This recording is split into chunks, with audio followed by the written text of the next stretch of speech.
നിങ്ങൾക്കുള്ള സന്ദേശമാണ്. വൈറ്റ് താര നിങ്ങൾക്ക് തരുന്നൊരു സന്ദേശം എന്ന് പറഞ്ഞു കഴിഞ്ഞാൽ, നിങ്ങളിപ്പോൾ വളരെ സെൻസിറ്റീവായിക്കൊണ്ടിരിക്കുകയാണ് ഓരോ നിമിഷവും. അതിനാൽ നിങ്ങൾക്ക് വേണ്ടി നിങ്ങൾ സ്റ്റാൻഡ് എടുക്കുക. അതുപോലെ നിങ്ങൾ രാസവസ്തുക്കൾ ഉപയോഗിക്കുന്ന, അതിൽ നിന്ന് കെമിക്കൽസ് ഉപയോഗിക്കുന്ന സ്വഭാവമൊക്കെ ഉണ്ട്. കെമിക്കൽസ് അടങ്ങിയ ഫുഡുകൾ, അതുപോലെ തന്നെ അതുപോലുള്ള ക്രീമുകൾ, അങ്ങനെയുള്ള പ്രോഡക്റ്റുകളൊക്കെ ഒരുപാട് ഉപയോഗിക്കുന്നുണ്ട്. അതിൻ്റെയൊക്കെ യൂസിങ് കുറയ്ക്കുക എന്നാണ് പറയുന്നത്. അതുപോലെ തന്നെ നിങ്ങളെ വേദനിപ്പിക്കുന്ന സാഹചര്യങ്ങൾ അതിൽ നിന്നെല്ലാം നിങ്ങൾ ഒഴിവാകുക. അതുപോലെ തന്നെ ഭയങ്കര ആൾക്കൂട്ടത്തിൽ പോകുമ്പോൾ നമ്മളുടെ എനർജി ലോ ആകും. പലതരത്തിലുള്ള ആൾക്കാരുണ്ട്. അപ്പോൾ അവരുടെയൊക്കെ ഇത് നമ്മുടെ ശരീരത്തിലോട്ട് കയറും. അതിൽ നിന്നെല്ലാം ഒഴിവാകുക. അതുപോലെ തന്നെ ഓവർ സൗണ്ട് ഒത്തിരിയുള്ള സ്ഥലങ്ങളിൽ നിന്നും ഒഴിവാക്കുക.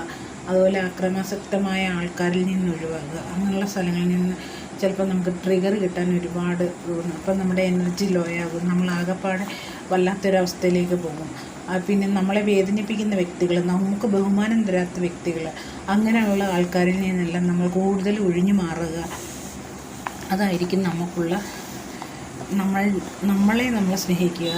അപ്പോൾ നമുക്ക് കൂടുതലും നമ്മളുടെ എനർജി വൈബ്രേഷൻ കൂടുകയും നമ്മളെ സ്നേഹിക്കുക. നമ്മളെ വേദനിപ്പിക്കുന്ന ഒരു സാഹചര്യവും നമ്മൾ അതിൽ നിന്നെല്ലാം അവോയ്ഡ് ചെയ്യുക. അങ്ങനെയുള്ള വ്യക്തികളിൽ നിന്ന്, ഹാർഷായ റിലേഷൻഷിപ്പിൽ നിന്നെല്ലാം ഒഴിവാകുക. അതായിരിക്കും നമ്മളുടെ എനർജിക്ക് ഏറ്റവും നല്ലത്. അപ്പം താരാദേവിയുടെ സന്ദേശം ഇതാണ്.